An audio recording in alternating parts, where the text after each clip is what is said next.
வணக்கம். காலத்தின் குரல் நிகழ்ச்சிக்கு உங்கள் அனைவரையும் அன்புடன் வரவேற்கிறேன். போக்குவரத்து தொழிலாளர்கள் தொடர்ந்து 6வது நாளாக வேலைநிறுத்த போராட்டத்தில் ஈடுபட்டு வருகிறார்கள். குடும்பத்துடன் போராட்டத்தில் இறங்கி தங்களுடைய போராட்டத்தை மேலும் தீவிரப்படுத்தி வருகிறார்கள். இதற்கிடையில் சட்டமன்றத்தில் பேசிய முதல்வர் பழனிசாமி அவர்கள் இன்று பொதுமக்களுடைய நலனை கருத்தில் கொண்டு வேலைநிறுத்தத்தில் ஈடுபட்டிருக்கக்கூடிய போக்குவரத்து தொழிலாளர்கள் தங்களுடைய வேலைநிறுத்த போராட்டத்தை வாபஸ் பெற வேண்டும் என்று கோரிக்கை வைத்துள்ளார். நிதி நெருக்கடியை கணக்கில் எடுத்துக்கொண்டும் இந்த போராட்டத்தை முடிவுக்கு கொண்டு வரவும் எதிர்க்கட்சியினுடைய ஒத்துழைப்பையும் அவர் கேட்டுக்கொண்டிருக்கிறார். இதற்கிடையில் நீதிமன்றத்தில் இந்த விவகாரம் குறித்து வழக்கு வந்த பொழுது நீதிமன்றம் இன்று அரசு இந்த போக்குவரத்து கழகங்களை நடத்த சிரமம் ஏற்பட்டால் இதனை தனியாரிடம் கொடுத்து விட்டால் என்ன என்ற கேள்வி எழுப்பியிருக்கிறது. இந்த யோசனையானது பரிசீலிக்கத்தக்கதா அல்லது ஆபத்தானதா என்ற கேள்வி நம் முன் இருக்கிறது. இதற்கிடையில் இந்த பிரச்சனையை முடிவுக்கு கொண்டு வர விட்டுக் கொடுக்க வேண்டியது யார், அரசா அல்லது தொழிலாளர்களா? இரு பக்கமும் வாதங்கள் மட்டுமே தொடர்ந்து கொண்டிருக்கின்றன. முடிவை நோக்கி செல்வதற்கான அறிகுறிகள் தற்பொழுது வரை தெரியவில்லை என்பதை நாம் காண முடிகிறது. இது குறித்து விவாதிக்க இருக்கிறோம். இன்று நம் அரங்கில் நம்மிடையே இணைந்திருக்கிறார்கள் அதிமுகவை சேர்ந்த கோவை செல்வராஜ், சிஐடியு தரப்பிலிருந்து பேசுவதற்காக ஆறுமுக நயனார், தொமுசா சங்கத்திலிருந்து தனசேகர் அவர்கள் மற்றும் பத்திரிகையாளர் வெங்கடேஷ் அவர்கள் நம்மிடையே இணைந்திருக்கிறார்கள். அனைவருக்கும் வணக்கம். கோவை செல்வராஜ் அவர்கள், உங்களிடமிருந்தே தொடங்கலாம். 6 நாட்களாக தொடர்ந்து போராட்டம் நடைபெற்று வருகிறது. இன்றைய புதிய நகர்வு என்பது நீதிமன்றத்தினுடைய இந்த கருத்து. அரசாங்கம் இதனை நடத்துவதற்கு சிரமப்பட்டால் இதனை தனியாரிடம் கொடுத்துடலாமே அப்படின்னு ஒரு சஜஷன் வைக்கிறாங்க நீதிமன்றம். நீங்க எப்படி பாக்குறீங்க? நீதிமன்றம் அவங்களுடைய ஆலோசனையை சொல்லலாம். அரசாங்கத்தை பொறுத்தவரைக்கும் அரசாங்கத்துக்கும் தொழிலாளர்களுக்கும் ஒரு பிரச்சனையும் இல்லை. பிரச்சனை இல்லாம தான் 6 நாட்களாக வேலைநிறுத்த போராட்டம். ஒரு குடும்பத்துல ஒரு நாள் ஒரு சின்ன கசப்பு வர்ற மாதிரி தான். எப்ப இருந்தாலும் கணவன் மனைவி வாழ்ந்தாகணும். அந்த மாதிரி அத்தனை தொழிலாளர்களும் அரசாங்கமும் எல்லாம் ஒன்னாதான் இருந்தாகணும், ஒன்னாதான் வேலை செஞ்சாகணும். இது தற்காலிகமா ஒரு 2 நாள். 7,000 கோடி எப்படி சும்மா ஆகும்? எப்படி 7,000 கோடி எப்படி சும்மாவாகும்? பணிக்கு திரும்ப வேண்டும் அப்படின்னு நீதிமன்றத்தில் தடை வாங்கப்படுகிறது, நோட்டீஸ் அனுப்பப்படுகிறது. எப்படி சும்மாவாகும்? அதாவது மாமனார் வீட்டில் என்ன கஷ்டங்கிறது மாப்பிள்ளைக்கு தெரியாது. போய் உங்க அப்பா வீட்டில் வாங்கிட்டு வானா கொடுக்கறது தான். அவங்களுக்கே சிரமமா இருக்கும்போது எப்படி கொடுப்பாங்க? பண நெருக்கடியில் கொஞ்சம் ஏதாவது விவசாயம் பண்ணி வந்தால் கொடுப்பாங்க. அந்த மாதிரி அரசாங்கம் இப்போ இவங்களுக்கு கொடுக்க மாட்டேன்னு சொல்ல, சிறுக கொடுக்குறாங்கிறாங்க. இவங்க ஒரே முட்டை கொடுங்கன்னு இப்போ நிற்கிறாங்க. அது கொடுத்ததாகணும், கொடுப்பாங்க. அரசாங்கம் ஒன்றும் எதுவுமே இல்லைன்னு சொல்ல. அதனால் இது ஒரு சுமூகமாக முடிவு ஏற்பட்டு பொங்கல் டைமில் பொதுமக்களும் பாதிக்கக்கூடாது. நிறைய பேர் எல்லா மக்களும் இதில் பஸ்ஸில் பயணம் பண்ணுறவங்க எல்லாம் சாதாரண அடிப்படை கூலி தொழிலாளிகளிலிருந்து, விவசாயம் பண்ணுறவங்களிலிருந்து, பள்ளிக்கூடம் குழந்தைகள்ருந்து, ஆஸ்பத்திரிக்கு போகிறவங்கள்ருந்து, பிரசவத்துக்கு போகிற பெண்கள்ருந்து எல்லாரும் போகிறவங்க தான். அதனால் அப்பாவி மக்கள் கிராமத்து மக்களும் நகரத்தில் வாழ்கிற அடிப்படை உரிமைக்காக வாழ்கிற மக்களுக்கு நீங்களும் பொது வாழ்க்கையில் வேலை செய்யக்கூடிய ஒரு அங்கத்தினர் தான். டிரைவருங்கிறதும் நடத்துனர் ஓட்டுநர் 2 பேரும் அந்த மாதிரி தான். இதில் விவாதமாக பேசி அவங்க பற்றி நான் கோபமாக பேசுறது, அவங்க கோபமாக பேசுறதை விட எல்லாம் ஒன்னா சேர்ந்து ஒற்றுமையாக இருக்கணுங்கிறத என்னுடைய. நீங்க மாமனார் மாப்பிள்ளைக்குள்ள இருக்க பிரச்சனை மாதிரி பேசுறீங்க. ஆனால் அது பண கையாடல் அப்படின்றதான் தொழிற்சங்கங்கள் சார்பாக, தொழிலாளர்கள் சார்பாக வைக்கக்கூடிய குற்றச்சாட்டாக இருக்கு. எங்களுக்கு முறையாக சேர வேண்டிய வார்த்தையே தப்பு. கையாடல் வார்த்தை இருக்கலாமா? பிஎஃப்யும் எல்ஐசியும் எங்களுடைய சம்பளத்திலிருந்து பிடித்த பணம் எங்களுக்கு திரும்ப கிடைக்கவில்லை, முறையாக எங்களுக்கு கிடைத்திருக்க வேண்டிய பணம் கிடைக்கவில்லை அப்படின்னு கையாடல் சொல்றது அதுக்கு அர்த்தமே வேற. அது யாராவது தனியார் செஞ்சா. இது அரசாங்கத்தில் பண நெருக்கடியா இருக்கும்போது இவங்ககிட்ட பிடிச்ச பணத்தை இவங்களுக்கே செலவு பண்றாங்க. அது என்ன காரணத்துக்காக செலவு? இதே டிவியிலே முந்தானால விவாதம் பண்ணோம். அதாவது டீசல் விலை ஏறுனால அரசுக்கு என்ன நஷ்டம்? 1 லிட்டருக்கு 16 ரூபாய் ஏறி இருக்குது. அது அப்படியே சிறுகமா டெய்லி மார்க்கெட் மாதிரி வச்சு அது ஒரு செலவு இருக்கு. அது மாதிரி நிறைய, அதாவது அது அடிப்படை செலவுகளில் அதிகமாகும் போது தினசரி 6 கோடி ரூபா, ஒரு மாசத்துக்கு 180 கோடி ரூபா அரசாங்கத்துக்கு லாஸ் ஆகுது. இப்போ இந்த 3 மாசத்துல மட்டும் தெரியும், எதுவும் தெரியும். இது மாதிரிலாம் இல்ல தொடர்ந்து இது மாதிரி நிதி நெருக்கடியை தொழிலாளர்களுக்கு நியாயமாக சேர வேண்டிய பணத்தை வைத்துதான் சரி கட்ட வேண்டுமா? இல்ல பணம் வரும், கொடுப்பாங்க. ஒண்ணும் கிடையாது. நேற்று திடீர்னு வந்த பிரச்சனை கிடையாது. அது உங்களுக்கும் தெரியும். இதுக்கு 2011க்கு முன்ன திமுக ஆட்சியில் இருக்கும் போதே அவங்களும் ஒரு 1800 கோடி ரூபாய் இதே மாதிரிதான் பாக்கி வச்சுட்டு போயிட்டாங்க. அதுல இருந்தா இருக்குது.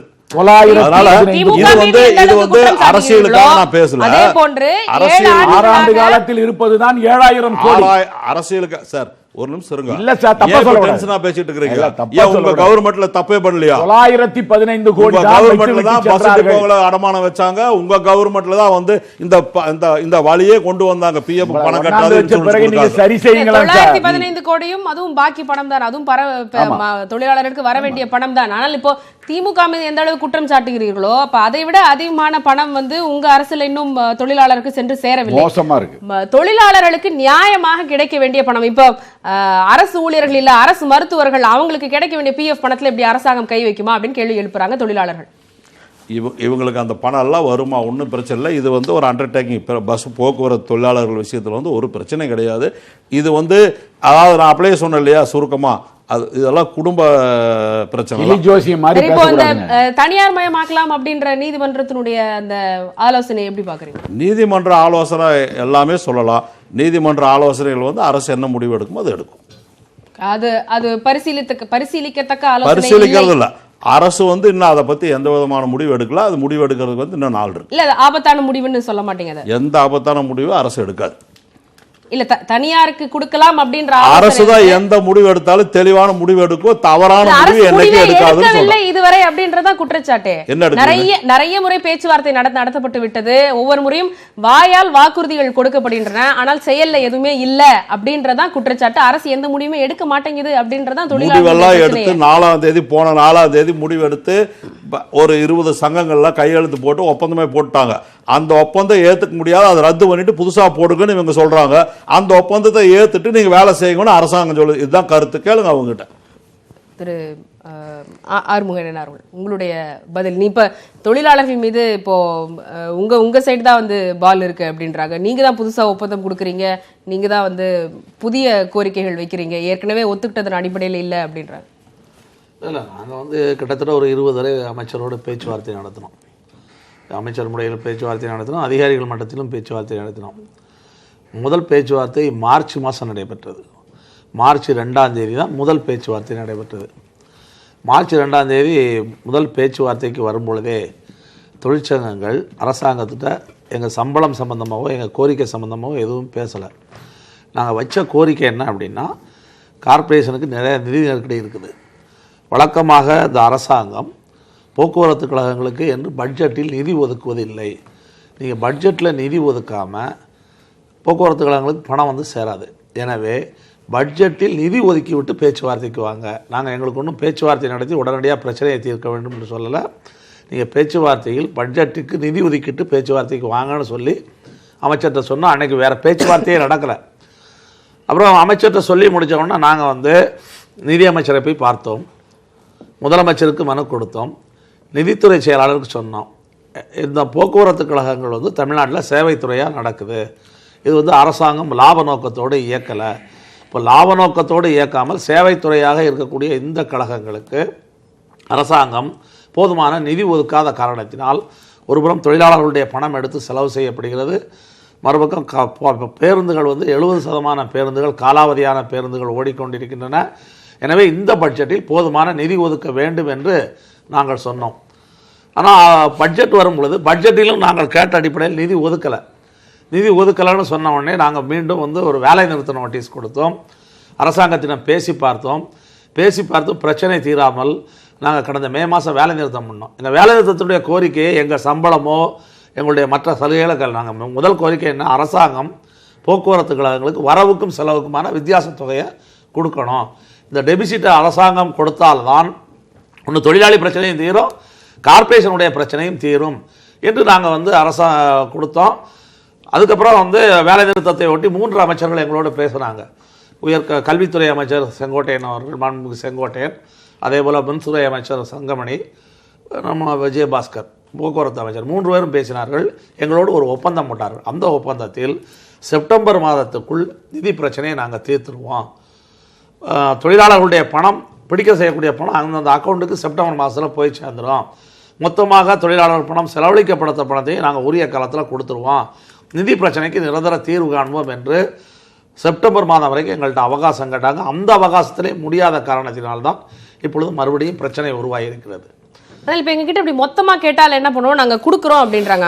அமைச்சர்கள் அதிகாரிகள் எல்லாமே உங்களோட பேச்சுவார்த்தை நடத்திக்கிட்டு தான் இருக்காங்க, யாரும் ஓடி போயிடல, இங்கே தான் இருக்காங்க, தர மாட்டோம்னு நாங்கள் சொல்லலையே, தரோன்னு தான் சொல்கிறோம் அப்படின்றாங்க. ஆனால் மொத்தமாக கேட்காதீங்க, கொடுக்குறோம் அப்படின்றாங்க. இப்போ இது வந்து நம்ம ஏற்கனவே 1-2 நாளில் வந்த பிரச்சனை கிடையாது.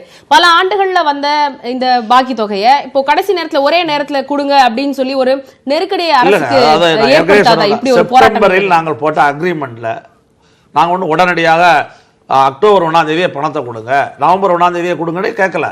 இப்போது அமைச்சர்கிட்ட நடந்த பேச்சுவார்த்தைகள் கூட நீ ஒரு கால வரையறை சொல்லுங்கள், எங்களுக்கு தெரியும் சரி பிரச்சனை இருக்குது, அரசாங்கம் வந்து நிதி பிரச்சனை என்று சொல்ல நீ என்ன காலத்திற்குள் கொடுப்பீங்க. இன்னொரு நாங்கள் என்ன சொன்னோம், சரி நீங்கள் கொடுக்கறது ஒரு பக்கம் இருக்கட்டும், மாதம் 155 கோடி ரூபாய் எங்கள் சம்பளத்திலேருந்து ரெக்கவரி ஆகிக்கிட்டு இருக்குது. நீங்கள் கொடுக்கறது 5000 கோடியை கொடுப்பதற்கு தாமதமானாலும் கூட இந்த மாதம் பிடிக்கிற பணத்தை அக்கௌண்ட்டுக்கு அனுப்புறதுக்கு ஏற்பாடு பண்ணுங்க. இப்போ நாங்கள் மே மாதம் வேலை நிறுத்தம் ஆரம்பித்த பிறகு இந்த 6 மாத காலத்தில் மட்டும் கூடுதலாக 900 கோடி ரூபாய் மறுபடியும் எடுக்கப்பட்டிருக்கு. அதனால வந்து அரசாங்கம் இதை தீர்ப்பதற்கு எந்த நடவடிக்கையும் எடுக்காம இப்போ மறுபடியும் என்ன சொன்னாங்க, இந்த பணத்தை நாங்க வந்து கழகங்களுக்கே தான் நாங்க வந்து செலவு செஞ்சோம். அதே எப்படி எங்க பணத்தை எடுத்து செலவு பண்ண முடியுமா? என்னுடைய பிஎஃப் பணம் என்னுடைய சம்பளத்துல 12% எடுத்து பிஎஃப்ல வச்சிருந்து நான் வந்து வீட்டுக்கு விசேஷம்னா, பொண்ணு கல்யாணத்துக்குன்னா, இல்லாட்டி வீடு கட்டணும்னா, இல்லை நான் பணி ஓய்வு பெற்றால் வைப்பதற்காக என்னுடைய சேமிப்புக்காக சோசியல் செக்யூரிட்டி பணம் பிஎஃப் ஆக்ட்ல என்ன சொல்றான், இந்த பணத்தை யாருமே கை வைக்க முடியாது, கை வச்சா பீனல் அவங்களுக்கு வந்து பீனல் ஆக்ஷன் எடுக்கணும், ஜெயிலுக்கு போகணும் அப்படின்னு சட்டத்தில் எழுதி வைக்கப்பட்டிருக்குது. இப்போ தனியார் முதலாளி ஒருத்தர் வந்து எடுத்தார்னா பயங்கரமாக நடவடிக்கை எடுப்பாங்க. அரசாங்கம் எடுத்தால், அரசாங்க அதிகாரிகள் எடுத்தால் அவர்களுக்கு என்ன தண்டனை? நாங்கள் தண்டனையெல்லாம் கொடுக்கணும்னு கேட்கல, என் பணத்தை எடுக்காதன்னு சொல்கிறோம். இது இப்போ இது மற்றவர்களுடைய பணத்தை எடுப்பார்களா? இப்போ போக்குவரத்து செயலாளர் இருக்கிறாரு, இல்லாட்டி ஐஏஎஸ் ஆஃபீஸர் இருக்கிறாங்க, நம்ம நிதித்துறை செயலாளரே எடுத்துக்கிடுவோம். நிதித்துறை செயலாளர் பிஎஃப்லேருந்து பணத்தை எடுக்க வேண்டியதானே? இல்லாட்டி வந்து எங்கள் போக்குவரத்து செயலாளர் பணத்திலிருந்து எடுக்க வேண்டிய சாதாரண தொழிலாளியினுடைய பணத்தை வைத்து அரசாங்கம் போக்குவரத்து கழகத்தை நடத்துவோம் என்று சொல்வது இதை விட ஒரு கேவலமான விஷயம், ஒரு அரசுக்கு அவமானமான விஷயம் வேற எதுவுமே கிடையாது. முதல்வர் என்று கோரிக்கை வைத்திருக்கிறார். பொதுமக்களுடைய நலனை கருதி தொழிலாளர்கள் அனைவரும் வேலைக்கு திரும்ப வேண்டும் அப்படின்னு சட்டமன்றத்தில் இன்னைக்கு பிரச்சனையை தீர்க்க வேண்டியது யார்? எங்க பிரச்சனையை சொல்றோம். எங்களுக்கு வந்து ஒரு பக்கம் அரசாக இருந்தாலும் கூட மறுபுறத்தில் இதனுடைய முதலாளி இதை தீர்க்கக்கூடிய இடத்தில் அவர்கள் இருக்கிறார்கள். தீர்க்க வேண்டிய இடத்தில் இருக்கிறவர்கள் எங்கள்கிட்ட வந்து கேட்டு என்ன பிரயோஜனம்? வாங்க உட்காருங்க பேசுங்க, என்னென்ன மாதிரி எங்களுக்கு பிரச்சனை இருக்குது தீர்த்து கொள்வோம். அன்றைக்கு ஏற்கனவே வந்து போக்குவரத்து அமைச்சர் முன்னாடி நீங்க வைத்ததுல என்ன தீரல, பணிக்கு திரும்புகள் அப்புறம் பார்த்துக்கலாம் அப்படின்னு சொன்னா அது என்ன நியாயம் இருக்கு? நாங்க வந்து கிட்டத்தட்ட எவ்வளவு நாள் வெயிட் பண்ணோம்? 27, 28ஆம் தேதி போன மாசம் 14, 15 நாள் 2 நாள் காத்திருப்பு போராட்டம் நடத்தினோம். போக்குவரத்து அமைச்சர் எங்களை கூப்பிட்டு பேசுகிறார். இது காத்திருப்பு, நாங்கள் அப்போ வந்து ஸ்ட்ரைக் கூட பண்ணலை, காத்திருப்பு போராட்டம் தான் நடத்தினோம். கூப்பிட்டு பேசி நாங்கள் பிரச்சனையை வந்து 27, 28 பேசி முடிச்சிடறோம்னு சொன்னார். கடைசியில் 27, 28 முடியலை. 3ஆம் தேதி பேசலாம்னு சொன்னாங்க. 3ஆம் தேதி எம்எல்ஏக்கள் கூட்டம்னு சொல்லி 4ஆம் தேதி நாங்கள் 4ஆம் தேதி எங்களோடு பேசி கொண்டு இருக்கும் போதே சில சங்கங்களை பயன்படுத்தி ஒரு ஒப்பந்தத்தை பேக்ரவுண்டில் கையெழுத்து போடுறாங்க. டிசிஎல் வந்து தனி ரூமில் உட்காந்து ஒப்பந்தம் தயார் பண்ணுறாங்க. பேச்சுவார்த்தை இங்கே நடந்து கொண்டு இருக்குது. இந்த கையெழுத்து போட்ட சங்கங்கள் இவ்வளோ நிதி கஷ்டம்னு சொல்கிறாங்கல்ல, கையெழுத்து போட்ட சங்கங்களில் இவர்கள் கையெழுத்து போட வேண்டும் என்பதற்காகவே கடந்த 4 மாத காலமாக வேலையே பார்க்காமல் சம்பளம் கொடுத்துக்கிட்டு இருக்காங்க. நாங்கள் இதையெல்லாம் சொன்னோம், பேச்சுவார்த்தையிலும் சொன்னோம். நீங்கள் கையெழுத்து போடுறதுக்காக வேலை பார்க்காம சம்பளம் கொடுத்துக்கிட்டு இருக்கீங்க, இது என்ன நியாயம்? அவனுக்கு சங்கமும் கிடையாது, மெம்பரும் கிடையாது, எதுவுமே கிடையாது. வேலை பார்க்காம 30,000 40,000 வந்து தமிழ்நாடு பூரா பலருக்கு சம்பளம் கொடுக்கப்பட்டு அவர்களை வைத்து ஒரு ஒப்பந்தம் கையெழுத்து ஆகப்படுது. 95% தொழிலாளிகள் இப்போ வேலை நிறுத்தம். இதெல்லாம் உங்க பேச்சுவார்த்தை மூலமா தீர்த்துக்க வேண்டியது. ஆனால் பொதுமக்கள் பாதிக்கப்படுகிறார்கள், அதற்கு யார் பொறுப்பேற்பது? அதுவும் பொங்கல் சமயத்தில் இப்பொழுது பொதுமக்கள் பாதிப்புக்கு நாங்கள் பொதுமக்கள்கிட்ட வந்து நாங்கள் ஒன்றும் வந்து அது வருத்தப்படாமல் இல்லை. உண்மையிலே பொதுமக்கள் தான் எங்களுடைய எஜமான். இந்த அரசாங்கம் இருக்கும் போகும், நாளைக்கு இன்னொரு எஜமா இருக்கும். இது வந்து ஒரு பப்ளிக் செக்டாருங்கிற போது இதனுடைய முதலாளிகள் பொதுமக்கள் தான், அவங்க தான் எஜமானர்கள், அவர்களுக்கு தான் நாங்கள் சேவை செய்கிறோம். ஆனால் எங்கள் பிரச்சனை தீர்வு இப்போ பொதுமக்கள்கிட்ட நாங்கள் வந்து போன 14, 15 தேதியில் பொதுமக்கள்கிட்ட வந்து நாங்கள் வந்து 20 லட்சம் நோட்டீஸ் போட்டு கொடுத்தோம்.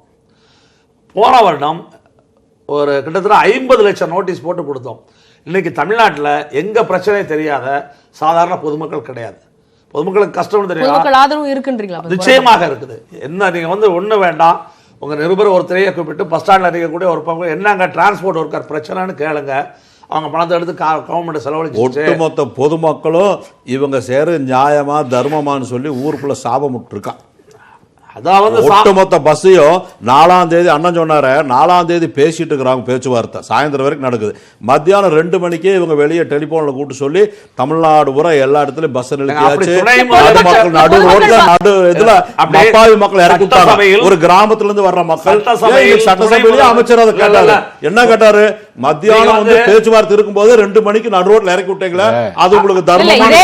இதே அரசு பேருந்துகள் வெள்ளத்துல எப்படி போய் மக்களை காப்பாத்தி கூட்டிட்டு வந்தாங்க, தனியார் பேருந்துகள் செல்லாத இடங்களுக்கும் எப்படி மனமும் வந்து அவங்க போய் இதெல்லாம் செஞ்சுட்டு வந்தாங்க, அவங்களுடைய கடமை எப்படி ஆற்றினார்கள் அப்படின்றதையும் நம்ம பார்த்தோம். அரசு ஒரு தரப்புல இவங்க வந்து அத வந்து அதே மாதிரி இந்த உதாரணம் எல்லா தொழிலாளர்களுக்கும் நடு ரோட்ல நிறுத்தி இறக்கி விட்டா ஒண்ணு வேண்டாம், ஏறி போங்க. கேள்வி, இப்ப பொதுமக்கள் நலன் ஒரு பிரசவத்துக்கு அப்படின்னு சொல்ற அரசாங்கம் ஏறி போறவங்க நடு ரோட்ல இறக்கி விட்டா பிரசவம் எங்க ஆகும்? இல்ல இப்ப தற்பொழுது இல்ல நான் முன்னாடி கூறினது போல இந்த நியாயம் சொல்றீங்களா? 1.5 லட்சம் தொழிலாளர்கள் இருக்கிறார்கள். பிரசவத்துக்கு போற பெண்ணு, குழந்தைங்க, பசங்க யாரா இருந்தாலும் வயசானவங்கள நடு ரோட்ல இறக்கி 1 லட்சம் தொழிலாளர்கள் இருக்கிறார்கள். அவங்க குடும்பத்தை சேர்த்தீங்கன்னா ஒரு 6 லட்சம் 7 லட்சம் பேர் இருப்பாங்க. சார் 1 லட்சம் போக்குவரத்து தொழிலாளர்கள் இருக்காங்க. அவங்க குடும்பத்தை சேர்த்தீங்கன்னா ஒரு 7 லட்சம் பேர் இருக்காங்க. இந்த 7 லட்சம் பேருடைய பாதிப்பு மக்கள் பாதிப்பு கிடையாதா? 7 லட்சம் பேருடைய பாதிப்பு மக்கள் பாதிப்பு கிடையாதா? 7 லட்சம் பேருடைய பாதிப்பு மக்கள் பாதிப்பு கிடையாதா? இல்ல இவங்க கேட்கக்கூடிய இந்த பணம் இல்ல இந்த பிஎஃப் தொகையாகட்டும் எல்ஐசி தொகையாகட்டும் இதெல்லாம் இவங்க வந்து சேர்த்து வச்சு எங்கேயோ யூரோப் டூரோ இல்லைன்னா ஈசிஆர்ல பங்களாவோ வாங்க போறது கிடையாது. அவங்க வீட்டுல இருக்கக்கூடிய பிள்ளைகளுக்கான திருமணம், கல்வி கட்டணம் இதெல்லாம் செய்வதற்காக தான் பிளான் பண்ணி வச்சிருக்கோம்னு சொல்றாங்க. ஓய்வூதியர்களுக்கு இன்னும் பணம் வந்து சேரல. இந்த தொகையை தவணை முறையில கொடுக்கறதுக்கும் எங்களுக்கு தவணை முறையில கொடுத்தாலும் கூட எங்களுக்கு வந்து அது பலன் அளிக்காது.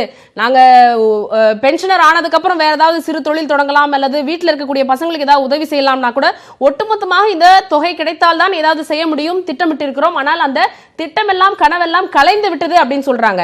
அப்ப இந்த போக்குவரத்து தொழிலாளர்கள் 1 லட்சம் பேர், அவங்களுடைய குடும்பங்கள் ஒரு 5-7 லட்சம் பேர் இருப்பாங்க. இவங்கெல்லாம் வந்து பொதுமக்கள் கிடையாது. அப்ப இவங்களுடைய நலனை யார் காப்பது? அதற்கு என்ன பதில்? இல்ல நீங்க ஒரு டைம் ஃப்ரேம் கூட சொல்லுங்கன்றாங்க. அந்த டைம் ஃப்ரேமை கொடுக்கிறது கூட அரசாங்கம் தயாராக இல்லை என்றால் அரசு எப்படி நம்புவதுன்னு கேக்குறாங்க. மக்கள் நலன் என்று பேசுற இவங்க தான் இவங்க முதலமைச்சராக இருந்த போது ஒரு குற்றவாளி என்று தீர்ப்பளிக்கப்பட்ட போது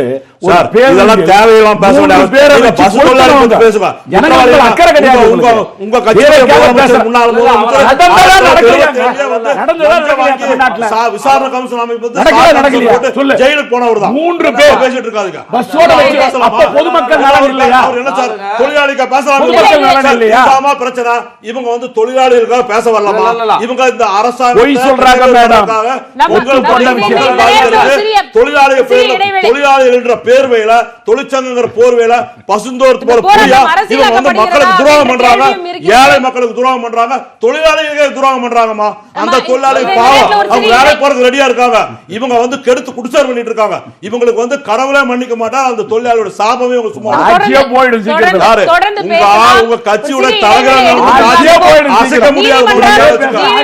போக்குவரத்து கழகங்களை தனியார் மயமாக்க கூடாதா என்ற கேள்வியை எழுப்பி இருக்கிறது. அது குறித்து விவாதிக்க இருக்கிறோம்.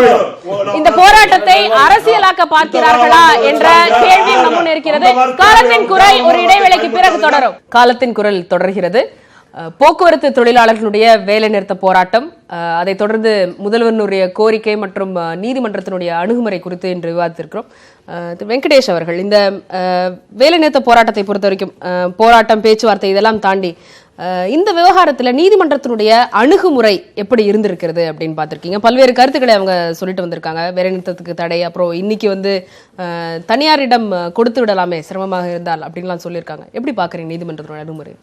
நீங்கள் எப்படி புரிஞ்சுக்கோங்களேன், அதாவது ஒரு அடிப்படையில் இது பொதுமக்களுடைய பாதிப்பு ஏற்படுது, இவ்வளோ பெரிய பாதிப்பு ஏற்படுதுன்னும் போது நீதிமன்றம் அந்த இடத்துல பொதுமக்களுடைய பாதிப்பை முதல் மனசில் வாங்கிக்கிறது. அதுக்காக இவங்களோட தொழிலாளர்களுடைய கோரிக்கைகளை அது மறுக்கலை. அதே சமயத்தில் என்ன சொல்லுது அப்படின்னா, இந்த அரசாங்கத்துக்கு தான் அது வழி சொல்லுது. என்ன சொல்லுது, நீங்கள் ஏன் வந்து இந்த மாதிரியான ஒரு நடைமுறைக்கு நீங்கள் வந்து மாறக்கூடாது, ஏன் நீங்கள் தனியாக மயப்படுத்தக்கூடாது. பல இடங்களில் அது செஞ்சுருக்காங்க, அது சக்ஸஸ்ஃபுல்லாக இருந்திருக்குங்கிற ஒரே ஒரு மாடல்லேருந்து அது ஆரம்பிக்குது. வந்து நம்ம ப்ரைவேட் கொடுக்கறதுல இருக்கக்கூடிய சிக்கல்களை நம்ம தெரியும், அது வேற. ஆனால் இப்போ இந்த நீதிமன்றம் வந்து இதுக்கான ஆப்ஷன்ஸ் எல்லாம் தருது. நான் என்ன சொல்றேன், இன்னும் சில ஆப்ஷன்ஸ் இன்னும் இருக்கு.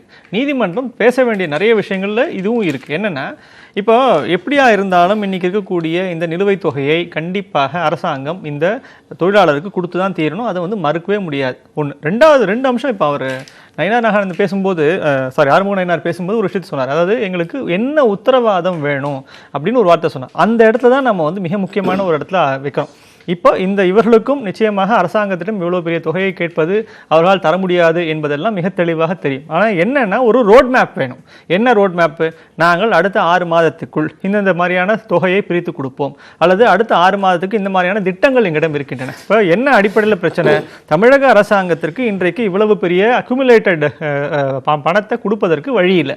2-3 ஆப்ஷன்ஸ் இருக்கு. என்ன ஆப்ஷன்ஸ்? ஒன்று வந்து நேரடியாக இது மத்திய அரசாங்கத்திடமிருந்து ஏதேனும் கடன் தொகை பெற முடியுமா அப்படின்னு யோசிக்கிறது ஒரு ஆப்ஷன். 2வது ஆப்ஷன், இப்போ தனியார் அரசு துறைகளிலேயே இருக்கக்கூடிய பொதுத்துறை நிறுவனங்கள் சிலதெல்லாம் வந்து இந்த மாதிரி கடன் பத்திரங்கள் வெளியிட்டு நிதி திரட்டி அதன் மூலமாக அவர்களுடைய செலவினங்களை ஈடுகட்டுகிறார்கள். அந்த மாதிரியான ஒரு கடன் பத்திரங்கள் வெளியிடுவதற்கான ஒரு வாய்ப்பு இந்த டிரான்ஸ்போர்ட் கார்பரேஷனுக்கு இருக்கான்னு எனக்கு தெரியல. அந்த மாதிரியான ஒரு ஆப்ஷனை அவங்க யோசிக்கலாம். 3வது ஆப்ஷன் வந்து தமிழ்நாடு இந்த டிரான்ஸ்போர்ட் கார்பரேஷன்லேருந்து ஒரு குறைஞ்சபட்சம் ஒரு 5%, 10% ஸ்டேக்ஸை வந்து நீங்கள் பிரைவேட்டுக்கு நீங்கள் விற்க முடியும். இது வந்து அடிப்படையில் என்னென்னா பிபிபின்னு சொல்லக்கூடிய பிரைவேட் பார்ட்னர்ஷிப்னு பேர் ஆகல. அந்த மாதிரியான ஒரு பார்ட்னர்ஷிப் முறையை உருவாக்கி அவங்களுடைய போர்ட் ஆஃப் மெம்பர்ஸில் வந்து நீங்கள் ஏதோ ஒரு குறிப்பிட்ட பெரிய நிறுவனங்களை வந்து நீங்கள் அவங்களால இன்வெஸ்ட் பண்ண வச்சா இந்த 7000 கோடியோ 5000 கோடியோ அவர்களால் ஈஸியாக கொண்டு வந்து கொடுக்க முடியும். ஆனால் அது அரசின் கட்டுப்பாட்டில் மெஜாரிட்டி 95% நீங்க அரசாங்க கட்டுப்பாடு தானே இருக்க போதுங்க. ஒரு 5% ஸ்டேக்கர் டைவர்ஸ் பண்ணுங்க நான் சொல்றேன். இப்போ டிஸ்இன்வெஸ்ட்மெண்ட் அப்படிங்கிறது ரொம்ப சகஜமான ஒரு விஷயம். நீங்க ஒரு 5% டிஸ்இன்வெஸ்ட் பண்ணுங்க, 10% டிஸ்இன்வெஸ்ட் பண்ணுங்க, ஒண்ணுமே குறைஞ்சு போயிட போறது கிடையாது. நான் என்ன சொல்றேன், மெஜாரிட்டி அப்படிங்கிறது அரசாங்கத்துடைய நிர்வாகத்தின் கீழே தான் இருக்க போகுது. ஆனால் நீங்க அரசாங்கத்துடைய நிர்வாகத்தின் கீழே இருக்கக்கூடிய அதே நிறுவனத்திற்கு என்ன விதத்துல பணத்தை வர, இப்ப நீங்க அரசாங்கத்துக்கு இன்னைக்கு பண வரவுக்கு வேற மாற்று வழியே இல்லைங்க. எல்லா இடத்துலையுமே அடைபட்டு இருக்கு. அப்படின்னும் போது அது இருக்கக்கூடிய நஷ்டத்தை தான் மேலும் மேலும் வந்து இருக்கே தவிர வேற ஆல்டர்னேட்டிவான வழிகள் என்னன்னு யோசிக்க வேண்டிய கட்டாயத்தில் அரசாங்கம் இருக்கிறது. அப்போ நீங்க மாற்று வழிகள் என்னன்னு நீங்க யோசிக்கணுமே தவிர அந்தந்த வழிகள்லாம் நாங்கள் யோசிக்கிறோம் இப்படி இதன் மூலமாக இந்த திட்டங்கள் மூலமாக எங்களுக்கு இன்னும் ஒரு 6 மாதத்தில் இந்த மாதிரியான தொகை எம்மக்கிட்ட வந்து சேரும், வரும்பொழுது நாங்கள் உங்களுடைய அத்தனை தொகைகளையும் உங்கள் நிலுவைகளையும் நாங்கள் வைசல் செய்து விடுகிறோம்னு ஒரு ரோட் மேப் போடுங்க. ஒரு ஃபைனான்ஸ் செக்ரட்டரி இதை பற்றி பேசினாரு, இதை வந்து ஒரு அமைச்சர் பேசினாரு, இவங்களுடைய ஒரு கூட்டத்தில் பேசி இது மாதிரி தெளிவுபடுத்தினாரு, இதுதான் எங்க ரோட் மேப்னு சொன்னாங்கன்னா ஒரு நம்பிக்கை பிறக்கும். இப்போ எங்க ஆரம்பிக்கிறார் அவர்னா, எனக்கு வந்து தெரியாதுன்னு இல்லைங்க இந்த பிரச்சனை, ஆனா எனக்கு இதுல என்ன ரோட் மேப் இருக்கு, ஒரு அஷூரன்ஸ் இல்லைன்றார். அது ஒரு நியாயமான ஒரு வரி தானே. அந்த அஷூரன்ஸுக்கு நீங்க அரசாங்கம் இப்போதைக்கு என்ன சொல்லுது, நாங்க கொடுத்து விடுறோம்னு சொல்றாங்க. அரசாங்கம் கொடுக்காமல் போக முடியாது. ஆனா என்னன்னா அக்யூமுலேட் பண்ணிட்டே போறாங்களே தவிர உடனடியாக தீர்வுக்கு வரமாட்டேங்கிறாங்க. அப்போ உடனடியான தீர்வுக்கான வழிமுறைகள் என்னங்கிறத அரசாங்கம் யோசித்து தொழிலாளருடைய சங்கத்தோட பேசினாங்கன்னா பெருமளவு அவங்களுக்கு நம்பிக்கை வரும். இப்போ தேவை அவங்களுக்கு பொறுத்த வரைக்கும் எங்களுக்கு இது வரும், இன்னைக்கு இல்லைனாலும் ஒரு 3 மாசத்துல வரும், 5 மாசத்துல வரும், இது வெறும் இல்லை எனக்கு இந்த மாதிரி ரோட் மேப் போட்டுக்காமின்னு சொல்றாங்க. அந்த ரோட் மேப்பை போட்டு கொடுத்தாங்கன்னா அரசாங்கம் செஞ்சாத பெரிய அளவில் உங்களுக்கு நம்பிக்கை தருமே. உங்களுக்கு இப்படி ஒரு சொல்யூஷன் வந்து தீர்வா நினைக்கிறீங்களா? இல்லை, அந்த சொல்யூஷன் ஒரு பக்கம் நீதிமன்றம் சம்பந்தமாக சில விஷயங்களை தெளிவுபடுத்த வேண்டியிருக்கு. இப்போ நான் ஒரு இந்த கேள்விக்கு முடிச்சுட்டு போயிடலாம். அது இல்லை, அது அரசாங்கம் சொல்லட்டும், அரசாங்கம் அதற்கான ப்ரொபோசலை சொல்லட்டும். நாங்கள் தொழிற்சங்கங்களை பொறுத்தவரை அதை பரிசீலிக்க ஒரு 5% 10% வந்து நீங்க தனியாரிடம் கொடுத்தா நிதி உடனடியாக கிடைக்கும். அத ஒரு தீர்வு நான் சொல்ல வரேன். அந்த பிரச்சனையை தான் நான் சொல்ல வர்றேன். அது நீதிமன்றம் சொன்னதுனால நீதிமன்றத்தை குறிப்பிட்டு சொல்ல வேண்டியிருக்குது. நான் ஒரு சாமானியன், நான் என்ன வார்த்தைனாலும் சொல்லலாம். ஆனால் ஒரு நீதிமன்றம் ஒரு வார்த்தையை சொல்லும் பொழுது பொதுவாக நீதிமன்றம்னாலே என்ன, எல்லாத்தையும் விசாரித்து தீர்ப்பு சொல்லணும். அப்படி விசாரித்து ஆய்வறிந்து சொல்வது தான் நீதிமன்றத்தினுடைய அடிப்படையான வேலை. இன்றைக்கு போக்குவரத்து கழகங்களுடைய அடிப்படையே வந்து நம்ம நீதிமன்றத்துக்கு தெரியுதான்னு எனக்கு தெரியல. ஏன்னா அவர்களுடைய போக்குவரத்து கழகங்கள் நஷ்டமா அப்படின்னா வந்து நிச்சயமாக போக்குவரத்து கழகங்கள் லாப நோக்கத்தோடு நடத்தப்படலைங்க. ஒரு சின்ன உதாரணம் சொல்கிறேன். இங்கேருந்து திருச்சிக்கு ஒரு பஸ் போகுது, ஒரு ஆம்னி பஸ் எடுத்துக்குவோம். 45 டிக்கெட்டை ஏற்றிட்டு போகிறாங்க. ஒரு டிக்கெட்டுக்கு 300 ரூபா 600 ரூபா கலெக்ட் பண்ணுறாங்க. 45 டிக்கெட் ஏற்றிட்டு 300 கிலோமீட்டர் போகுது, 27,000 ரூபா அந்த வண்டி கலெக்ஷன் ஆகுது. இதே சென்னை மாநகரத்தில் அதே 300 கிலோமீட்டர் ஓடக்கூடிய மாநகர பேருந்து அங்கே 45 டிக்கெட் ஏறுது, 1500 டிக்கெட் இங்கே ஏறுது. ஆனால் எவ்வளோ வருமானம் வருது? 6,000 ரூபாய். இப்போ இது வந்து லாப நோக்கத்தோடு அரசாங்கம் வந்து நடத்தலை. லாப நோக்கத்தோடு அரசாங்கம் நடத்தாத காரணத்தால் இந்த ஒரு சர்வீஸ் வந்து அரசாங்கம் நடத்துது. இப்போ இந்த சர்வீஸை வந்து நான் தனியாருக்கு கொடுத்துருவேன். நான் கேட்குறேன், ஒன்றும் வேண்டாம், இப்போ கூட வந்து சொல்லட்டும், 3000 சிட்டி பஸ் ஓடுது. இந்த 3000 சிட்டி பஸ்ஸு இந்த ரேட்டுக்கு தனியார் எத்தனை தனியார் வரட்டும், வந்து ஓட்டட்டும், எவனும் வரமாட்டான். நீங்கள் தமிழ்நாட்டில் இதே நமக்கு ஒரு அனுபவம் இருக்குது. கிராமப்புறங்களுக்கு பஸ் சேவை இல்லை என்று சொல்லி 3500 பெர்மிட்டு, மினி பஸ் பெர்மிட் திமுக ஆட்சி காலத்தில் கொடுக்கப்பட்டது. தனியாரும் உள்ள கொண்டு வந்தா காம்படிஷன் அரசு சேவையும் வந்து தரமா இருக்கும் அப்படின்னு ஒரு வாதம் வைக்கப்படுது. 3500 தனியாருக்கு பெர்மிட் கொடுக்கப்பட்டது. இன்னைக்கு எத்தனை மினி பஸ் தமிழ்நாட்டில் ஓடுது? ஓட்ட மாட்டார்கள். தனியார் என்றால் லாபம்ங்க. இது லாபமான துறையா சேவை துறையா என்பதில் அரசாங்கமும் தெளிவாக இருக்கணும், நீதிமன்றம் தெளிவாக இருக்கணும். நீதிமன்றத்தில் நான் நீதிமன்றத்தில் உள்ள ஹாலில் இருந்த தலைமை நீதிபதி என்ன சொன்னாங்கன்னா, இது பொதுமக்களுக்கு சிரமம், வண்டி ஸ்ட்ரைக் ஆகிட்டா நான் கஷ்டப்பட போகிறதில்ல, அமைச்சர் கஷ்டப்பட போகிறதில்ல, எம்எல்ஏக்கள் கஷ்டப்பட போகிறதில்ல, இங்கே இருக்க வக்கீல்கள் கூட கஷ்டப்படுறதில்ல, சாதாரண ஜனங்கள் கஷ்டப்படுவதாக சொன்னாங்க. உண்மைதான். நான் தனியார் மயப்பானா நீதிபதி கஷ்டப்பட போகிறாரா? இல்லாட்டி வந்து வேற யாரும் கஷ்டப்பட போகிறாங்க? சாதாரண ஜனங்கள் தான் போவாங்க. 5 ரூபா கொடுத்து இன்னைக்கு 5 ரூபாய்க்கு என்ன பொருள் கிடைக்குது? சரி, அப்ப இது சேவை நோக்கோட நடத்துறோம், அரசாங்கம் தான் பணம் கொடுக்கணும். நான் இன்னொன்று சொல்றேன், இப்போ தமிழ்நாட்டில் வந்து இலவசமாக அரிசி போடப்படுது. சிவில் சப்ளை கார்பரேஷன்ல இருந்து அரிசி தமிழ்நாடு கவர்மெண்ட் வாங்குது. இலவசமாக அரிசி போடுது தமிழ்நாடு கவர்மெண்ட். அதுக்கு அரிசி கொடுக்கக்கூடிய சிவில் சப்ளை கார்பரேஷன் லாபகரமான நிறுவனம். ஏனென்றால் அவங்க வாங்குறதுக்கு கொள்முதலுக்கும் அவங்களுடைய செலவுக்கும் சேர்த்து அரசாங்கம் சிவில் சப்ளை கார்பரேஷனுக்கு பணம் கொடுத்துருது. இலவசமாக அரிசியை கொடுத்தா கூட சிவில் சப்ளை கார்பரேஷன் லாபமாக இருக்குது. இப்போ நாங்கள் இலவசமாக 30 லட்சம் மாணவர்களை ஏற்றிட்டு போகிறோம், எங்களுக்கு பணம் கொடுக்கணுமா வேண்டாமா? 4 நாட்கள் மழை வெள்ளத்தில் இலவசமாக ஓட்டும்படி தமிழக அரசு உத்தரவிட்டுச்சு. ஓட்டினோம். 4 நாள் போக்குவரத்து கழகம் ஓட்டினதுக்கு எந்த பணமும் அரசாங்கம் கொடுக்கல. போக்குவரத்து கழகத்துக்கு டீசலும் இல்லாட்டி ஓடக்கூடிய தொழிலாளிகளுக்கு சம்பளமும் யார் கொடுப்பது? அரசாங்கம் சேவை செய்வது என்று முடிவு பண்ணுவது நல்லது. தமிழ்நாட்டு மக்களுக்கு சேவை செய்யணும். இது வந்து வெறும் காசு பண பிரச்சனையும் இல்லை. இன்றைக்கு தமிழ்நாட்டில் இந்த போக்குவரத்து சேவை இருக்கிற காரணத்தினால பல லட்சக்கணக்கான மாணவர்கள், லட்சக்கணக்கான கிராமப்புற மக்கள் நகரத்தை நோக்கி வர்றாங்க. தமிழகத்தினுடைய பொருளாதாரத்தில் போக்குவரத்து கழகத்தினுடைய பங்களிப்பு என்பது மிகப்பெரிய சேவை. அதுக்கு அளவே கிடையாது, அதெல்லாம் அளவிடவே முடியாது. தனியார் மயப்படுத்தக்கூடாது, சேவை நோக்கோட நடத்தணும். அரசு எங்ககிட்ட நிதி நெருக்கடி காசு இல்லைன்றாங்களே, என்ன பண்றது? இது வெல்ஃபேர் கவர்மெண்ட் தானே, வெல்ஃபேர் ஸ்டேட் தானங்க. எங்ககிட்ட பணம் இல்ல, நிதி நெருக்கடின்றாங்களே கவர்மெண்ட். இவங்கள்ட்ட வந்து யார் ஃப்ரிட்ஜ் கேட்டா, யார் ஸ்கூட்டி கேட்டா, இல்லாட்டி வேற யார் என்ன கேட்டா, எதற்கு அரசாங்கம் செலவு செய்ய வேண்டுமோ அது அரசாங்கத்தினுடைய கொள்கை, கொடுக்கட்டும், அவங்க வேண்டாம்னு சொல்லல. ஆனால் எதுக்கு முக்கியத்துவம், எது இம்பார்ட்டன்ட் அப்படிங்கிறதுல வந்து அவங்க வந்து செய்யணுங்கிறது தான் நாங்கள் சொல்கிறோம். அவங்க ஸ்கூட்டியும் கொடுக்கட்டும், சொந்தமாக வீடு கூட கட்டி கொடுக்கட்டும், அதை பற்றியெல்லாம் பிரச்சனை இல்லை. எதுக்கு முக்கியத்துவம், எது வந்து அடிப்படை? இப்போ ஒன்றும் இல்லை, ஒரு சின்ன உதாரணம் சொல்கிறேன். இந்த ஜெயண்ணாமரம்னு ஒன்று இருக்குது, ஜவஹர்லால் நேரு நகர்ப்புற மேம்பாட்டு திட்டம். அதில் பஸ் கொடுக்கணும்னு சென்ட்ரல் கவர்மெண்ட் சொல்லிச்சு. அவங்க என்ன சொன்னாங்கன்னா 60 லட்சம் ரூபாய்க்கு பஸ்ஸு, அவங்க கொடுக்குற பஸ்ஸு சென்ட்ரல் கவர்மெண்ட் அதில் 50% தரும், மீதி 30 லட்சம் ரூபாய் ஸ்டேட் கவர்மெண்ட் தரும்ல. தமிழ்நாடு அரசாங்கம் என்ன சொல்லிச்சு, நாங்கள் வந்து சொகுசு பஸ் எங்களுக்கு தேவையில்லை, இந்த 30 லட்சம் ரூபாய்க்கு 2 பஸ்ஸு நல்ல பஸ் வாங்கிடுவோம்னா. அவர் மக்கள் நினைக்கிறது வந்து சொகுசு பஸ்ஸாக இல்லை, சாதாரண மக்கள் நல்ல பஸ் அவங்களுக்கு போகணும். இப்போ அதுக்கு ஏற்ற அடிப்படையில் அரசாங்கம் வந்து திட்டமிடணுமோ தவிர மக்களுக்கு சேவை செய்வது அதுதான். இப்போ மாணவர்கள் இலவச பயணம் இல்லாவிட்டால் நீதிமன்றத்தினுடைய அணுகுமுறை வேலை நிறுத்தத்துக்கு தடை விடுப்பது போன்ற நீதிமன்றம் வந்து அதான் சொல்றேன். நீதிமன்றம் சம்பந்தமாகவே என்ன சட்டமே என்ன சொல்லுது, நீதிமன்றத்தால் எதை மானிட்டர் பண்ண முடியுமோ அதில் தான் நீதிமன்றம் தலையிடணும். எங்கள் பிரச்சனைகள்லாம் நீதிமன்றம் உட்காந்துருக்கோம். எங்களுக்கு ஒரு லேபர் டிபார்ட்மெண்ட் இருக்குது, லேபர் டிபார்ட்மெண்ட் அதிகாரிகள் இருக்காங்க, லேபர் டிபார்ட்மெண்ட்டுக்கு நீதிமன்றம் உத்தரவிடலாம். இவங்க பிரச்சனையை 3 மாதத்தில் பேசி தீரு, 2 மாதத்தில் பேசி தீரு அப்படின்னு.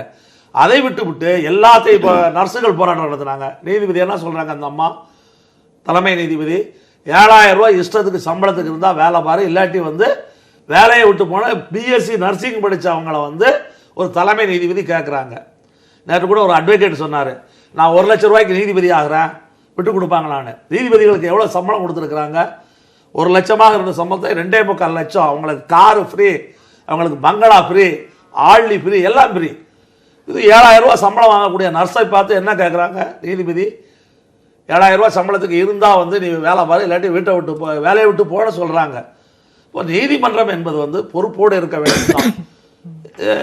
இப்போ சமீபகாலமாக நீதிமன்றம் இப்படி பண்ணுது, தேவையில்லாத விஷயங்களில் நீதிமன்றம் தலையிடுது. திரு தனசேகர் அவர்கள், உங்களுடைய பார்வை இந்த வார்த்தை நீதிமன்றத்தினுடைய அணுகுமுறை குறித்து? இல்லை, நீதிமன்றம் எதற்காக எங்களிடம் தலையிட்டது என்று எங்களுக்கு முதல்ல புரியல. 2 விஷயத்தில் போராடினோம், எனவே வாபஸ் வாங்குங்கள், நியாயம்தானா? நாங்கள் எதுக்காக போராடுறோம்? எங்களுடைய பணம் 7,000 கோடி எடுத்தது தவறு என்கிறோம். இதே மாதிரி சட்டப்படி ஐபிசியில் புக் பண்ணி எடுத்தவங்க யார் யாரோ அவங்களெல்லாம் உள்ள தள்ளணும். நான் ஒரு 5 ரூபாய் டிக்கெட்டை கொடுக்காம போயிட்டா மிஸ் அப்ராபரேஷன் சொல்லிட்டு எனக்கு மெமோ கொடுத்து என்னை டிஸ்மிஸ் பண்ணுகின்ற சட்டத்துக்கு உள்ளிட்ட கார்பரேஷனில் வேலை செய்கிறேன். என் பிஎஃப்ஐ எடுத்தாலோ என்னுடைய வருங்கால பணப்பலன்களை கொடுப்பதற்கு எடுத்தாலோ அது 9A நோட்டீஸ் கொடுத்து சட்டப்படி என்கிட்ட பேசிட்டு செய்யணும். செய்யவில்லை என்றாலே அது திருட்டுக்கு சமம். இதுக்கு எந்த காரணத்தையும் அரசாங்கம் சொல்லக்கூடாது. நிதி இல்லை, நிதி இல்லை, நிதி இல்லை. நிதி உருவாக்குகின்ற இடத்தில் நாங்கள் இல்லை. எங்களுக்கு நிதி பிரச்சனை கிடையாது. ஆனால் அரசு நடத்துகின்ற நிர்வாகத்தில் எனக்கு முன்னாலே சொன்னதை போல இந்த நிர்வாகத்தை எப்படி நடத்த வேண்டும் என்றால் அரசு தன் கொள்கையை எங்களிடம் சொல்கிறது, நாங்கள் அதை செய்கிறோம். ஒரு முறை தமிழக முதலமைச்சர் அவர்கள் டீசல் கட்டணம் உயருகின்ற போது உயருகின்ற தொகைக்கு பஸ் கட்டணத்தை உயர்த்த மாட்டோம், அரசு ஈடு செய்யும் என்றார். அதை கொடுத்திருந்தால் எங்களுக்கு இன்று குறைந்தபட்சம் ஒரு 10,000 கோடி ரூபாய் கிடைத்திருக்கும். ஸ்பேர் பார்ட்ஸ், அதாவது இது இல்லாம எங்களுக்கு கன்செஷன் 40 லட்சம் மாணவர்களை ஏற்றி செல்கிறோம், 3.5 லட்சம் முதியவர்களை ஏற்றி செல்கிறோம். அது இல்லாம சட்டமன்ற உறுப்பினர் அவரு இவரு. இதன் விளைவாக எங்களுக்கு ஏற்படுகின்ற நஷ்டத்தை கொடுத்தால் நாங்கள் அதை ஈடுகட்டி விட்டு போகிறோம். நஷ்டம் கார்பரேஷனுக்கு வராத. இதுவரையிலும் மாநில அரசோ அல்லது உலகத்திலே இருக்கின்ற மாநகரங்களிலோ எந்த இடத்திலும் லாபத்துக்காக இயக்கப்படவில்லை. அது சமூக நலனை அடிப்படையாக கொண்டது. இங்க நிறைய பேர் படிச்சிருக்கிறாங்க, நிறைய பேர் உருவாகி இருக்கிறாங்க. கிராம பகுதி நகர்ப்புறத்தோடு இணைக்கப்பட்டிருக்கிறது. என்னுடைய கிராமப்புறத்தோட தமிழகத்தினுடைய ஜிடிபி ஒட்டுமொத்த வருமானம் என்பது இந்த போக்குவரத்து துறை ஆற்றிய சேவையின் விளைவாக மறைமுகமாக உயர்ந்திருக்கிறது. இந்தியாவில் இருக்கின்ற எல்லாரையும் தாண்டி தமிழகத்தினுடைய அந்த துறை அந்த அமௌண்ட் கூடி இருக்கிறது. கல்வியிலே தமிழகம் முன்னோக்கி இருக்கிறது. காரணம், தமிழகத்திலே இருக்கின்ற இந்த துறை படிக்கின்ற மாணவர்களை ஏற்றி செல்லு. உதாரணத்துக்கு சொல்றாங்க, ஆவடியில இருந்து அண்ணா யூனிவர்சிட்டிக்கு போகணும்னா 27 ரூபாய் ஃபேர். நான் எங்க பஸ்ஸில் டிக்கெட்டை அப்படி ஒரு டிக்கெட் அடிச்சுட்டு போனா 27, திரும்பி வந்தா 54. நாங்க 54 ரூபாய் கேட்கல, ஒரு 10 ரூபாய். 40 லட்சம் பேருக்கு ஒரு 10 ரூபாய் கணக்கிட்டு பாருங்க, எத்தனை ஆயிரம் கோடி இவற்றை அரசு கொடுக்கும் என்றால் நஷ்டம் என்கின்ற கணக்கே கிடையாது. அரசு தவறுவதனால் தான் இது இந்த பணத்தை எடுத்து செலவு செய்ய கட்டாயம் இருக்கு. திட்டங்களை அறிவித்துவிட்டு அந்த சுமையை வந்து தொழிலாளர்கள் மீதும் போக்குவரத்து கழகங்கள் மீதும் சுமத்துவது எப்படி நியாயம் அப்படின்ற கேள்வி. தொழிலாளி மேல சுமத்தலாமா? இல்ல, அவங்க கிட்ட இருக்கக்கூடிய பணத்தை எடுத்து தானே கழகங்களுக்கு செலவு செய்வதாக சொல்றீங்க. இந்த போக்குவரத்து துறைக்கு வேற எந்த துறையில எடுக்க சொல்றீங்க? அரசாங்கம் கொடுக்கணும். தொழிலாளர்களுடைய பிஎஃப் பணத்தில் அரசாங்கம் பணம் போடுறது எவ்வளவு பணம் இதுல போட முடியும்? இன்னைக்கு அரசாங்கத்துடைய வருமானங்கிறது வந்து அது தெளிவா அதை படிச்சா 15 நிமிஷம் ஆகும், அத்தனை இருக்கு. அதாவது இன்னைக்கு இருக்கிற சூழ்நிலையில் இவங்களுக்கு ஒன்றும் இல்லை, அதை நான் சொல்லியே முடிச்சிடறேன். அதாவது இன்னைக்கு அரசாங்கத்துடைய ஆண்டு வருமானமே வந்து 1,69,837 கோடி ரூபா. அதில் சம்பளம் மட்டும் 60,231 கோடி ரூபா, ஓய்வூதியம் 27,778 கோடி ரூபா, புதுசாக இப்போ போட்ட ஊதிய ஒப்பந்தத்தில் 14,719 கோடி ரூபா. அப்புறம் இந்த ஒப்பந்த தொழிலாளிகளை வேலை செய்கிறவங்க இருக்காங்க அந்த டெய்லி வேஜஸில், அது 9,969 ரூபா. இந்த மானியம் கொடுக்குறமே பொருள்கள்லாம் மக்களுக்கு கொடுக்கறதுல அதுக்கு வந்து 77,698 படிக்கிற குழந்தைகளுக்கு சைக்கிள் கொடுக்கறதுலேருந்து லேப்டாப் கொடுக்கறதுலேருந்து இது என்ன கொடுக்க வேண்டாமா? நம்ம மக்கள் படிச்சு தான் ஆகணும். இதெல்லாம் சேர்த்துனா கூட்டினீங்கன்னாக்கா வருமானத்தை விட செலவு அதிகம். அதெல்லாம் வந்து 50,000 ரூபாய் இல்ல 34,556 கோடி ரூபாய் வந்து பற்றாக்குறையா இருக்கு. இந்த மாதிரி இருக்கும்போது அரசாங்கத்துல வந்து நெருக்கடி என்னங்கிறது, இவங்களும் நம்ம நாட்டு மக்கள் தான். இவங்க அமெரிக்கா வந்து வர்றாங்களா, ரஷ்யாவில இருந்து வர்றாங்களா? இவங்களும் தமிழ்நாட்டிலேயே பிறந்து வளர்ந்து தமிழ்நாட்டில் தான் வேலை செய்யறாங்க. தமிழ்நாட்டுடைய பங்கு எல்லாருக்கும் இருக்கு. அதாவது இன்னைக்கு வந்து பஸ் கட்டணம் வந்து கேரளாவில் எடுத்துட்டீங்கன்னா 59 பைசா ஒரு கிலோமீட்டருக்கு. ஒரு நிமிஷமா ஆந்திராவில் வந்து 62 பைசா, தெலுங்கானாவில் 63 பைசா, கர்நாடகாவில் 61 ரூபா 50 பைசா. இப்போ நம்ம 60 அதுல வந்து நம்ம என்ன செய்யறீங்க, 42 பைசா பஸ் ஓட்டுறாங்க இவங்க. இப்போ இதுல வந்து 20 பைசாவுக்கு மேல நமக்கு லாஸ். இல்ல, நீங்க பஸ் கட்டணம் ஏத்தறதுக்கு முன்னாடியே பஸ் கட்டணம் ஒரு ஒரு பைசா கூட ஏத்துறதுக்கு முன்னாடியே பல கட்சிக்கு அறிக்கூட ஆரம்பிச்சிருது.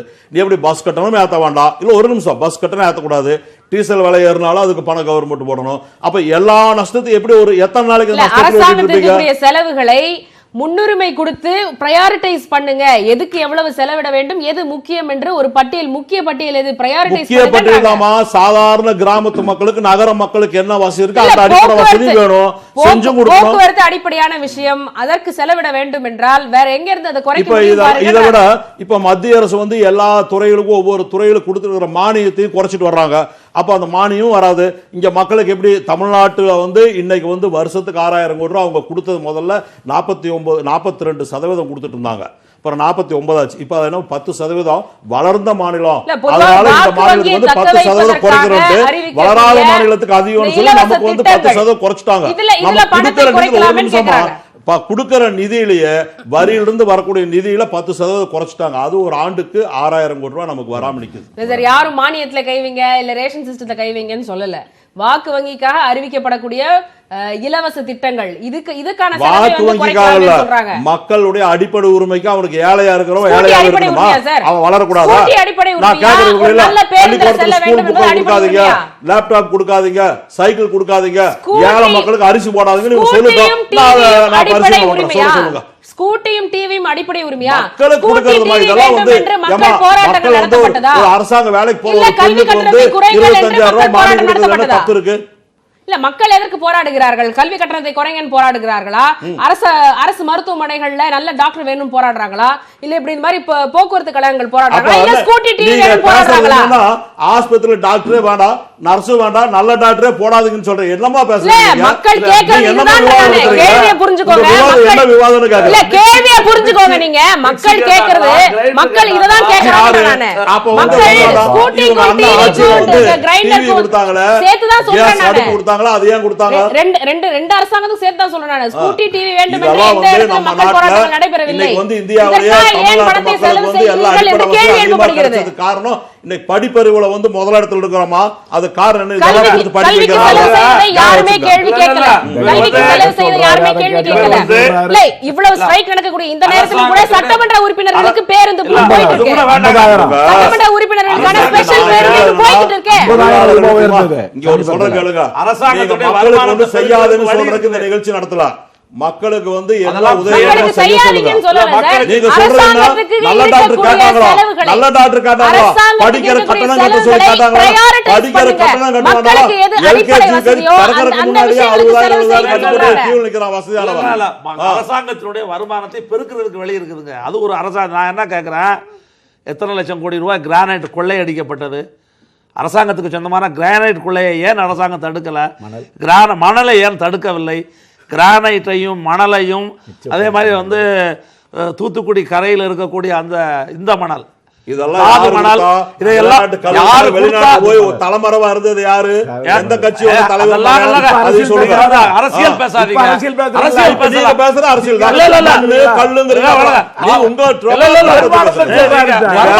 பத்தி பேசுறேன். தலைவர் அரசாங்க வருமானத்தை பத்தி பேசுறேன். தொழிற்சங்க அரசாங்க வருமானத்தை பெருக்குவதற்கு வருமானம் இயற்கை வளங்களை எல்லாம் இயற்கை வளங்களை எல்லாம் தனியார் கொள்ளையடிப்பதற்கும் தனியார் பண்றதுக்கும் இப்ப எவ்வளவு பணம் எவ்வளவு வந்துச்சு?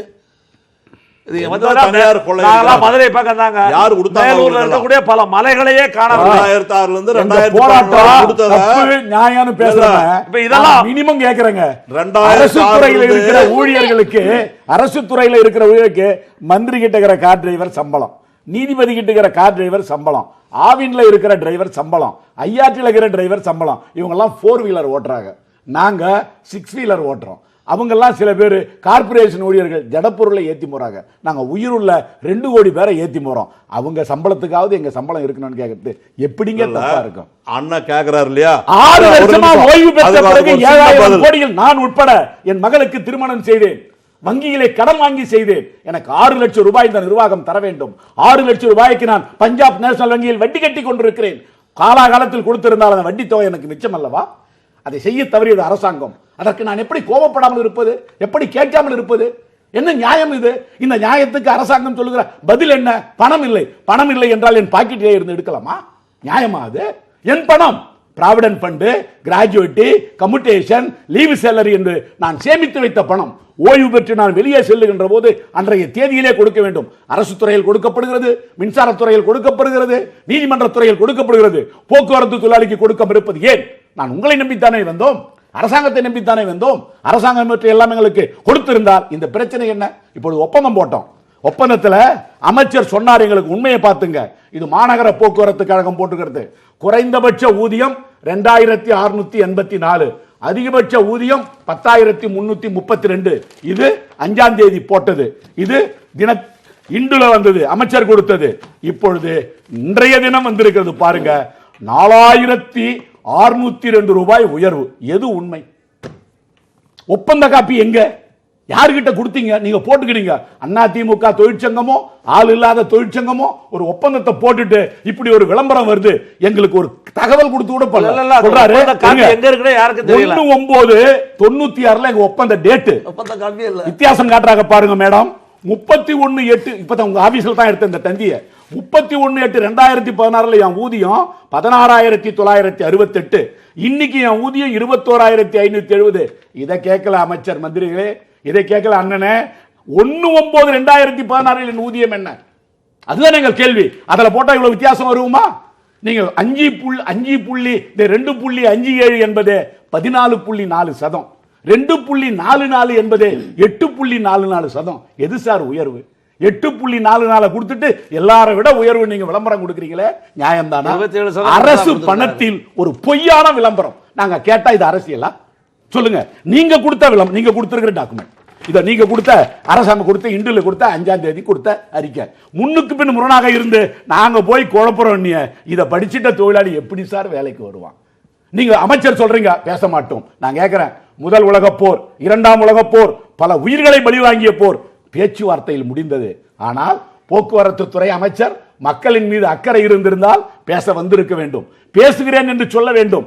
அமைச்சர் சொல்ல மறுக்கிறார், முதலமைச்சர் சொல்ல மறுக்கிறார். அரசு தரப்பிலே இருந்து இந்த முடிப்பதற்கு எல்லளவு கூட இந்த மக்களின் மீது அக்கறை இல்லை. ஆனால் விவாதங்களில் வருகின்ற போது மக்களுக்காக இருப்பதை போலவே அண்ணமாரி ஆளுங்க பேசுறாங்க. நான் தப்புன்னு சொல்ல, வந்த இடத்துக்கு வஞ்சகம் இல்லாம பேசுறீங்க, வரவேற்கிறேன். ஆனால் உண்மையா சொல்லுங்க. 7000 கோடியில் கை வைத்தது பொதுக்கூட்டம் மாதிரி பேசுறாரு. பொதுக்கூட்டம் பேசிட்டு இருக்காரு. அதாவது அண்ணா தனசேகரன் பேசுறாரு, ஓட்டுநர்கள் மருத்துவமனையில் ஓட்டுறவங்க, டிரைவரா ஓட்டுறவங்க, எல்லா துறையில் ஓட்டுற டிரைவர்களுக்கு கொடுக்குற சம்பளம் எங்களுக்கு கொடுங்கன்னு கேட்குறாரு. அவங்களுக்கு கொடுக்குற சம்பளம் 2.57. அந்த அதில் 10 வருஷத்துக்கு ஒரு தடவை அவங்களுக்கு ஒப்பந்தம் போடுறாங்க. உங்களுக்கு 3 வருஷத்துக்கு ஒருக்கா 2 தடவை ஒப்பந்தம் போட்டாச்சுன்னா அதை விட டபுள் பாக நீங்க போயிடுறீங்க. 10 வருஷத்துல 3 தடவை வாங்கிடுவீங்க. நீங்க பேசும்போது ஏதாவது பேசலாம் இல்ல, இவர் பேசும்போது நான் பேசவே இல்லையா? அப்ப நான் சொல்ற முழுமை கேட்டுட்டு தப்பு இருந்தா நீங்க அதை சொல்லுங்க. அதனால 10 வருஷம் இப்ப என்ன சொல்லுது அரசாங்கம்? அதே மாதிரி அரசு ஓட்டுநர்கள் மாதிரியே நீங்களும் பஸ் போக்குவரத்து தொழிலாளர்களும் 10 ஆண்டு ஒப்பந்தம் போட்டுக்கலாம். உங்களுக்கு சம்பள உயர்வு அந்த 2.57 கொடுக்கலான்னாங்க. இவங்க 2.44 வரைக்கும் வந்துட்டாங்க. இவங்க கேட்கறது 3 வருஷத்துக்கு ஒருக்கா. நாங்க சொல்றது அரசாங்கம் என்ன சொல்றது 10 வருஷத்துக்கு ஒருக்கா அவங்க மாதிரியே போடுவோம்னு சொல்றோம். இதுதான். ரெண்டாவது, இன்னும் அவர் நிறைய பேசினார். அது மாதிரி பொதுக்கூட்டம் நான் இங்க பேச வரல, இது விவாதத்தில் கலந்துருக்க வந்திருக்கேன். சுருக்கமா பேசி முடிக்கிறேன். முதலமைச்சருடைய உத்தரவின் பேர்ல முதலமைச்சருடைய அனுமதியை பெற்றுட்டு தான் அமைச்சர் இவங்கிட்ட அவ்வளவு தடவை பேசினாரு. இந்த 6 மாசத்துக்கு முன்ன ஒரு தடவை 500 கோடியா கொடுத்த பணம் முதலமைச்சர் தான் பணம் ரிலீஸ் பண்ணார். ஒன்னும் முதலமைச்சர் பேசல தவறான கருத்துக்களை சொல்லாதீங்க. உங்களை விட முதலமைச்சர் தொழிலாளி மேல அதிகமாக அக்கறை உள்ள முதலமைச்சர் தான் இப்ப இருக்கார். அவர் ஒரு சாதாரண தொழிலாளர் இருந்து வந்தவர் தான். யார் ஒன்றும் மிட்டா மிராசா வரல. எல்லா குடும்பத்திலையும் தன்னுடைய மகளோ அரசியலுக்கு வருவாங்க. இங்க சாதாரண ஒரு தொண்டை முதலமைச்சராக இருக்கார். உலகத்திலேயே எந்த கட்சிக்கும் கிடையாது, அதிமுக மட்டும்தான் ஆயிருக்காரு. நான் சொல்ல வரேன். அதனால இந்த அரசாங்கத்தை பொறுத்த வரைக்கும் தொழிலாளர்களுக்கும் பொதுமக்களுக்கும் பாலமாக தான் இருக்கும் ஒழிய எந்த சூழ்நிலையிலே அவங்களுக்கு நாங்க வஞ்சிக்கவே மாட்டோம். இப்போ அவங்களுடைய கோரிக்கைகள் நிறைவேறினதுக்கு அப்புறம் இவங்களே சொல்லுவாங்க, இதே விவாதத்தில் உட்காந்து முதலமைச்சர் நல்லா முடிச்சு கொடுத்தாரு. அந்த நிலைமை உருவாகும், நிச்சயமா நடக்கும். இல்ல, ஒரு விஷயத்தை பதிவு செய்யணும். சம்பளம் சம்பந்தமான கணக்கெல்லாம் சொன்னாரு. உண்மையிலே பேச்சுவார்த்தையில் நான் கலந்து கொண்டேன் நேரடியாக. அமைச்சருக்கே அதிகாரிகள் தப்பான கணக்கை சொல்றாங்க. இப்போ தவறான ஒரு கணக்கை அமைச்சர் தப்பா சொல்லிட்டாரு. ஆமா ஆமா தப்பு.